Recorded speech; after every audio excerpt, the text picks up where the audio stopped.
Suspensão de 100 versus suspensão de 120 milímetros na mesma bicicleta. O que isso impacta de verdade no uso, que é o que mais importa. Eu vou te contar como foi a minha experiência usando a Specialized Diesel com uma Fox 34 de 120 milímetros, que é essa suspensão aqui, e também com uma RockShox Seed Ultimate de 100 milímetros de curso no mesmo pedal, aí, na mesma trilha, né, para a gente ver o que realmente muda, ou até se realmente muda alguma coisa. Então bora pro vídeo.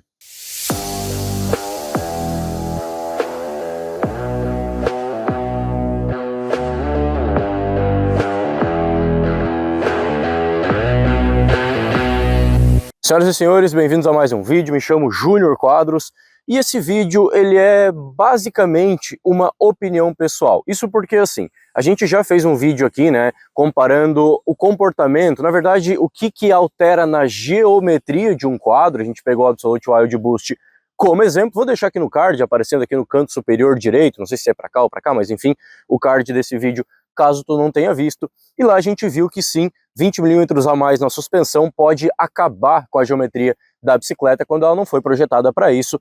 E mais de 90% dos quadros hardtail do mundo não foram projetados pelo simples fato de que nada adianta, pelo menos na teoria, tu ter um curso gigantesco na dianteira e um rabo duro na traseira, né? Que para quem não sabe, hardtail significa exatamente rabo duro. Mas aí fica aquela questão. Alguns falaram: Júnior, realmente, minha bicicleta botei 120, me arrependo, ficou ruim, não sobe bem, etc. Desce bem, mas não sobe, e assim por diante. E outros disseram: olha, botei aqui, melhor coisa que eu fiz. Eu fiquei, poxa, e agora? Será que é realmente pura opinião pessoal, ou será que tem alguma explicação prática aí para essa alteração? Será que usando as duas opções eu consigo te ajudar a decidir se a tua bicicleta fica melhor com 100 ou com 120? Bom, graças ao Fabrício lá da Shopbike e também a Shopbike, que é uma parceira aqui do canal, já quero começar agradecendo e também, claro, né, pedindo aí gentilmente a tua inscrição, se tu ainda não for inscrito aqui no canal.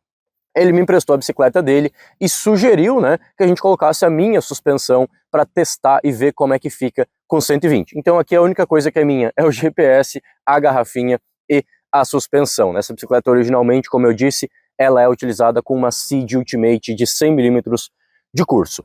Enquanto eu vou falando aqui, vai aparecendo para vocês aí imagens, né, do mesmo percurso. Eu fiz exatamente a mesma rota, infelizmente com um tempo um pouquinho maior, né, de distância, uma semana de intervalo entre um pedal e outro, mas exatamente a mesma rota, com o mesmo preparo, com até mesmo condições climáticas muito parecidas, usando tanto a Seed de 100 quanto a Fox de 120, que é essa daqui. Nenhum dos vídeos foi postado ainda, tá? Eu vou postar ao longo do tempo, então o próximo vídeo de pedal, né, que acho que é amanhã, se não me engano, vai ser com a Seed de 100, aí depois com a Fox de 120, para vocês conseguirem ver na íntegra, digamos assim, como foi aí o comportamento da bicicleta. Eu vou separar esse vídeo aqui em 3 partes, porque na verdade a gente vai sim falar de 3 situações, que é uso no plano, subida e descida. Uso no plano, essa suspensão não me causou basicamente nenhum estranhamento de início. Isso porque, quando eu comecei a andar com a bicicleta, muitas pessoas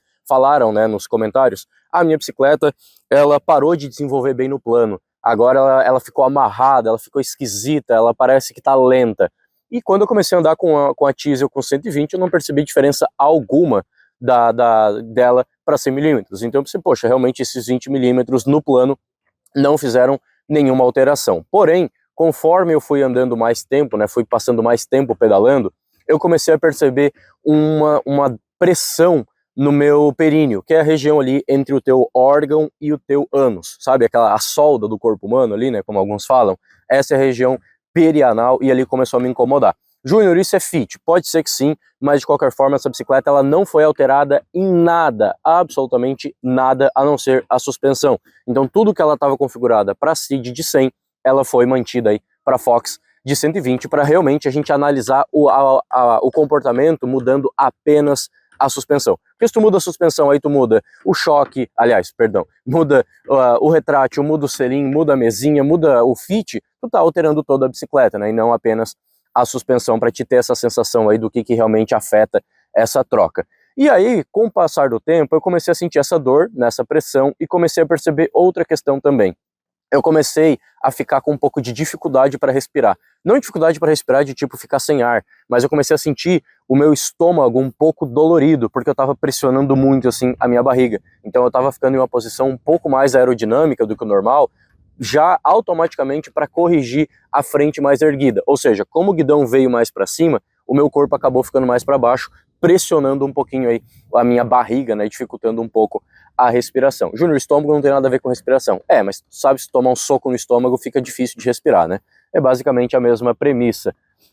Outra coisa também, que isso motivou um pouquinho, é porque o sit tube dela, né, o ângulo do selim, ficou um pouco mais deitado. Então, isso faz com que a minha bunda já vai mais para trás. Então, a partir do momento que a minha bunda vai mais para trás e o meu corpo desce um pouco mais, eu realmente começo a comprimir mais a minha barriga. Isso assim, botando a mesa um pouquinho mais para cima, ou até mesmo o selinho um pouquinho mais para frente, né, já provavelmente corrigiria. Então eu não acho que trocar a suspensão de 100 para 120 de fato compromete o uso em estradão. Mas para explicar para quem está usando e pensando, poxa, mas minha bike está amarrada, ela está mais lenta, o teu peso, quanto mais deitado for o teu selim, né, quanto mais para trás ele for, mais em cima da roda ele fica. E quanto mais em cima da roda o teu peso fica, mais pressão na roda traseira tu está exercendo. E galera, isso é princípio básico da lei de Newton, né? O princípio da inércia. Quanto maior um esforço de energia conservadora existir em um componente, mais esforço tu vai precisar fazer para romper aí essa inércia, né? Ou seja, se tu tem um peso maior na roda traseira, mais força tu vai ter que fazer no pedal para te conseguir manter ela girando. Isso assim, dizer, tá, Júnior, mas se eu tenho, sei lá, 70 quilos e uso a bicicleta independente do ângulo do selim, a minha distribuição de peso não está igual? Não, porque exatamente essa palavra que tu falou é o segredo, a distribuição de peso.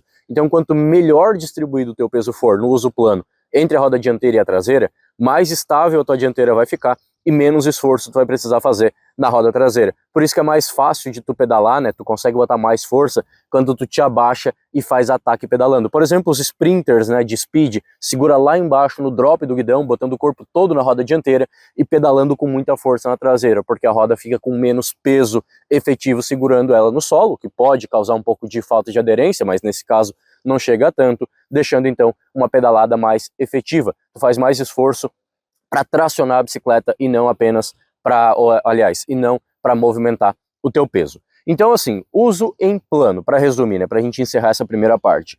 Eu não acho que fica ruim, mas com 100 milímetros, inegavelmente, ela fica melhor, fica mais suave de andar. A bicicleta parece que desenvolve mais com menos esforço, se tornando, obviamente, menos cansativo. Agora vamos para o segundo tópico, que é a subida, porque a gente está fazendo aqui basicamente o percurso, né? Tava resumindo aí, que é plano, sobe, desce e acabou. Na subida, galera, inicialmente eu também não percebi nada de errado, assim.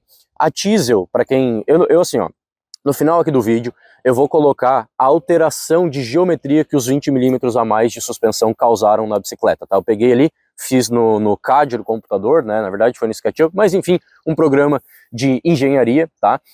Eu desenhei a geometria da bicicleta original, com base, obviamente, no que o site da Specialized informa, né? E subi o curso dela para 20 milímetros e aí vai aparecer a representação das alterações de geometria para vocês. Então altera o ângulo do seat tube, altera o ângulo da caixa de direção, obviamente, altera o BB drop, altera o reach, altera o stack e altera o entre-eixo. Então sim, altera bastante coisa e por isso, né, que muitas pessoas percebem essa alteração do comportamento e acabam não gostando. Agora vamos lá, voltando à subida, né? A Tissel, eu falei em outros vídeos, inclusive em outro que eu testei ela, que dependendo da subida, ela perdia um pouco de tração, ela começava a patinar. Quando chegava ali, por exemplo, em 12, 15% de inclinação, ela começava a perder aderência na roda traseira por conta da traseira dela, que não é longa, mas é um pouquinho longa demais. Se fosse, sei lá, 2, 5 milímetros mais curta, já não faria isso. Então sim, acontece. Júnior, é sempre? Não, não é sempre, mas acontece. Tu consegue perceber isso conforme tu vai usando. Entretanto, a dianteira sempre muito estável, sempre bastante firme, sempre no chão, sempre bastante, realmente estável, né? Sempre muito segura. Com a suspensão de 20 milímetros a mais aqui na dianteira, eu percebi duas coisas. A primeira é que a traseira começou a distracionar menos em subidas fortes, ou seja, até os 15% ali de inclinação, eu não perdi tração na roda traseira em momento algum, seja com rotação mais alta da pedalada ou fazendo mais força, ela não distracionou. Entretanto, a roda dianteira começou assim a ficar mais solta. Então assim, até ali os 15% de inclinação, tranquilo, não é ruim, não prejudica, a dianteira não escapa, é até mais vantajoso usar os 20 milímetros, digamos assim, porque manteve a traseira mais presa, manteve a traseira mais aderida, por conta dessa questão que eu falei ali no início, né, do uso plano, de ela ter mais peso, então obviamente ficar mais presa no solo.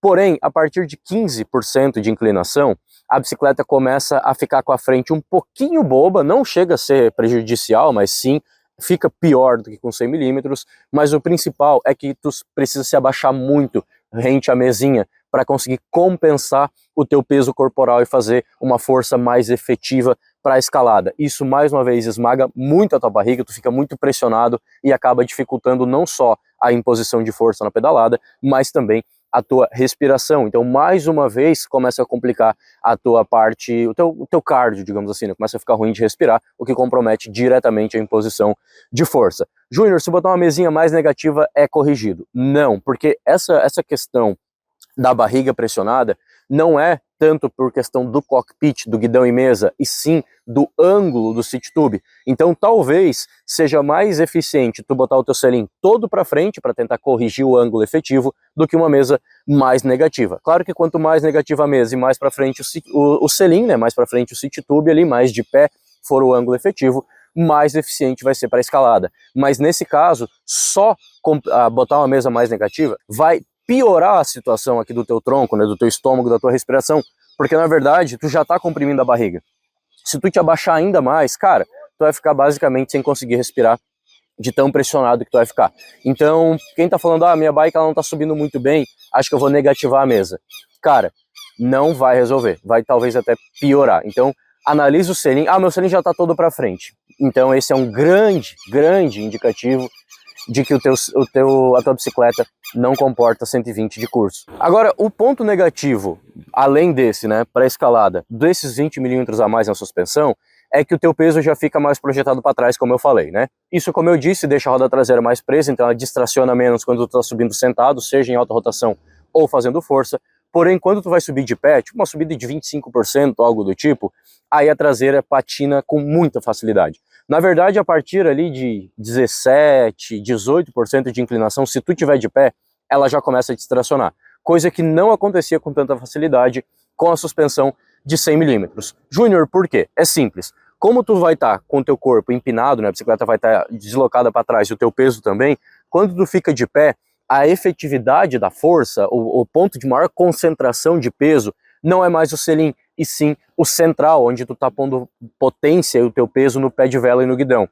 Então existe uma linha de atuação ideal, digamos assim, entre a tua pedalada e o eixo traseiro. Como o BB Drop está mais alto, eu acredito que pelo menos nesta bicicleta aqui, mas isso se aplica, creio que a maioria, passa dessa linha ideal, então o teu peso acaba saindo da linha de atuação principal do eixo, ou seja, tu acaba tirando peso da roda traseira ao invés de colocar, o que deixa ela distracionando. Aí, claro, Júnior, mas e se eu deslocar o meu corpo mais para trás? Aí tu traz o peso de volta para a roda traseira, né? Tipo, ao invés de tu pedalar aqui no guidão, tu vai pedalar mais aqui, porém a bicicleta vai começar a subir, porque tu vai tirar muito peso da dianteira e ela já vai estar muito empinada. Então é aquela situação, ou tu perde tração, ou tu perde a dianteira. Nesse caso, eu não encontrei um meio termo, pelo menos eu, Júnior Quadros, utilizando. Já com 100 milímetros de curso, aí realmente tu pode subir de pé que a traseira quase não distraciona. Claro que dependendo do piso, dependendo da calibragem, etc., a gente sabe de tudo isso daí, mas com a mesma bicicleta, com a mesma configuração, com o mesmo esforço, tudo igual, a traseira não patinou pedalando de pé com 100 milímetros de curso em quase lugar nenhum. Já com 120 patinou em praticamente todos. Então sim, tem esse ponto negativo também. Bom, agora vamos falar do final, né, que é a descida, a parte onde a gente geralmente mais gosta, né, de se divertir, de curtir, de soltar os freios e deixar a bike correr. Bom, galera, com 120, a bicicleta desceu muito bem. A bicicleta atropela tudo, ela realmente tem uma estabilidade muito forte, né, até em alguns pontos comprometendo a tua dirigibilidade. Porém, com 100 milímetros, ela desce tão bem quanto. Pois é. Por quê? Porque a traseira dela que é o problema. Essa bicicleta, ela só não desce melhor Porque ela é uma hardtail, e nenhuma hardtail vai descer sensacionalmente bem. Nem acredito conseguir falar essa palavra. Porque ela é uma hardtail. Todo o impacto da roda dianteira é absorvido pela suspensão. Todo o impacto da roda traseira tem que ser absorvido pelas tuas pernas e pelo pneu. Então é impossível que tu tenha um domínio tão grande nas tuas pernas quanto a efetividade de uma boa suspensão dianteira. Por isso que a traseira sempre vai ser o teu limitante em uma hardtail. E por isso que eu não vejo então sentido, já resumindo aqui, né, em aumentar o curso da roda dianteira, quando na verdade o que te limita é a roda traseira. É basicamente aquele ditado, né, sabe, o corno que foi traído e queimou a cama. Cara, o que adianta, né? Ah, porque a minha mulher me traiu na minha cama. Beleza, mas o problema é a tua mulher, não é o teu colchão, né? Então, é basicamente tu se livrar de um problema que não existe. Então, é mais ou menos isso que acontece. Então, assim, com 100 milímetros, ela desce muito bem. Ela tem muita estabilidade, a Tissot é uma bike muito robusta, uma bike atropeladora, uma bike realmente com uma alta capacidade de percursos técnicos. E inclusive com 100 milímetros ela tem uma vantagem que com 120 ela perdeu, que é a dirigibilidade. Galera, quanto mais estável for a bicicleta, menos dinâmica ela é. Quanto menos dinâmica a bicicleta é, mais ela te controla e menos tu controla a bicicleta. Por isso, né, que a gente preza tanto por um equilíbrio. E com 100 milímetros ela fica muito bem equilibrada. Em momento algum, em descida, eu senti instabilidade com essa bicicleta com 100 milímetros de curso. Com 120 também não. Porém, teve dois pontos aqui que para mim são importantes e eu considero desvantagem, mas vai aí da tua pura opinião pessoal, porque pode ser que tu julgue interessante. Que é o quê? Ela anda tão bem em linha reta que chega a ficar difícil de tu fazer curva, ou seja, ela embala de um jeito morro abaixo que é descomunal, assim, parece que tu tá acelerando e é só a força da gravidade, de tão rápida que ela fica. Isso é legal, só porque chega um ponto que a bicicleta tá quase um trem andando em linha reta e fica difícil de tu curvar. Então fica difícil de fazer curva fechada, fica difícil de tu desviar o obstáculo, fica difícil até mesmo de tu controlar as pequenas imperfeições que são absorvidas na roda traseira e começa a te jogar para cima, porque a dianteira tá engolindo tudo e a traseira tá recebendo tudo bem seco. Então acaba nesse ponto trazendo um pouco de instabilidade. E aí é onde entra os freios, tu acaba reduzindo a velocidade, né, para não cair, e aí acaba tendo desvantagem em relação aos 100 milímetros. E em curva, né, isso é por dois motivos. O primeiro é porque como a dianteira está muito robusta, a traseira começa a quicar, então fica mais difícil de tu manter a estabilidade e fazer curva em alta velocidade. Outro ponto é que o entre-eixo dela fica maior, é pouco, mas fica, e quanto maior o entre-eixo, mais difícil de tu fazer curvas mais fechadas, né? Só tu comparar o que é mais fácil de tu dobrar uma esquina, uma carreta ou um carro. É óbvio, a diferença é gigante. Pega uma caminhonete e um Fiat Uno, tu vai perceber que a diferença não é tão grande assim, mas o Fiat Uno faz essa esquina com muito mais facilidade do que a caminhonete. E também o BB Drop. Isso porque quanto mais alto o central estiver do chão, melhor para te passar em obstáculo, porque mais difícil vai ser de bater no central ou na ponta do pé de vela, porém, mais instável vai ficar a bicicleta em curva, porque o teu centro de gravidade, né, vai estar mais alto, ou seja, ela vai te jogar para fora mais fácil aí, com a força centrífuga. Então sim, tu embala muito na reta e quando chega na curva tu precisa reduzir mais para conseguir curvar. Então isso vai depender agora até, né, se é positivo ou negativo, de onde tu está andando. Júnior, onde eu ando aqui tem muita reta e pouca curva, as curvas são abertas. Então tudo isso que eu falei não vai ser negativo para ti, porque tu vai conseguir fazer as curvas. Vai ter que segurar um pouquinho mais na curva? Sim, mas tem tanta reta que tu vai conseguir benefício nessa velocidade maior durante as retas. Agora, se tu anda em um lugar muito técnico, né, com muito single track, muita curva fechada, etc., o 120 não vai chegar a te beneficiar, porque tu não vai conseguir deixar ela embalar o suficiente na reta, porque tu vai ter que reduzir mais na curva. Então, com 100, ela anda mais equilibrada, ela não embala tanto assim na reta, mas também não precisa reduzir tanto assim na curva. Então, na média, ela fica mais rápida. Isso se concretizou na velocidade média do pedal. Galera, assim, para encerrar aqui o vídeo, né, que já está até ficando um pouquinho mais longo do que eu gostaria. O resumo do Strava já está postado, tanto com 100 quanto com 120, eu deixei até foto para ficar fácil de entender, né, a seed é azul, então é só tu olhar ali qual que é qual. E a média, com essa configuração aqui, eu obtive 19,1 km por hora. Se é muito ou pouco, não importa, o que importa é, com a seed eu consegui 19,8 km por hora.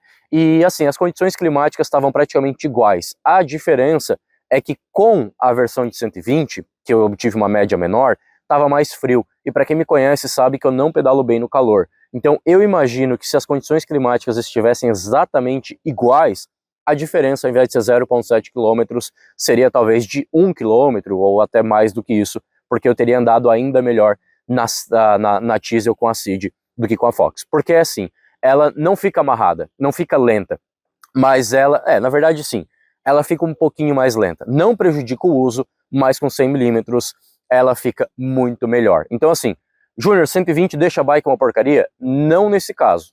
Deixa ela pior do que ela é, tá? Não melhora, piora. Porque com 100 ela realmente é muito, muito boa. Cara, a Teasel é uma das melhores bicicletas, tem pontos sim a melhorar, óbvio, toda bike tem, não existe bike perfeita, mas com 120 ela não melhora, ela piora. Então fica a teu critério, isso na minha opinião, né? Fica a teu critério aí analisar a tua bike, se comporta 120 ou não. Eu sigo dizendo que hardtail com 120 não faz sentido, obtive isso através dos cálculos e agora a percepção prática, né? Mas assim, nem tudo que eu falo aqui é lei, eu trago informação e aí tu faz o que tu quiser com ela. E se tu chegou aqui no final desse vídeo e ainda não é inscrito, o que é essa bolinha aparecendo por aqui, ó, no meio da tela escrito Bike Mundo, tem um vídeo sugerido para ti de cada lado. Eu sugiro de verdade que tu assista aí o vídeo de teste, né, prático aí, o pedal tanto com a Seed quanto com a Fox, para te ver aí tudo que eu acabei de te falar na prática, né, tentar perceber, poxa, realmente, será que a bike ficou mais instável, subiu melhor, subiu pior? Será que a minha percepção é a mesma da do Júnior olhando o vídeo? E eu te espero no próximo. Um abraço e tchau, tchau.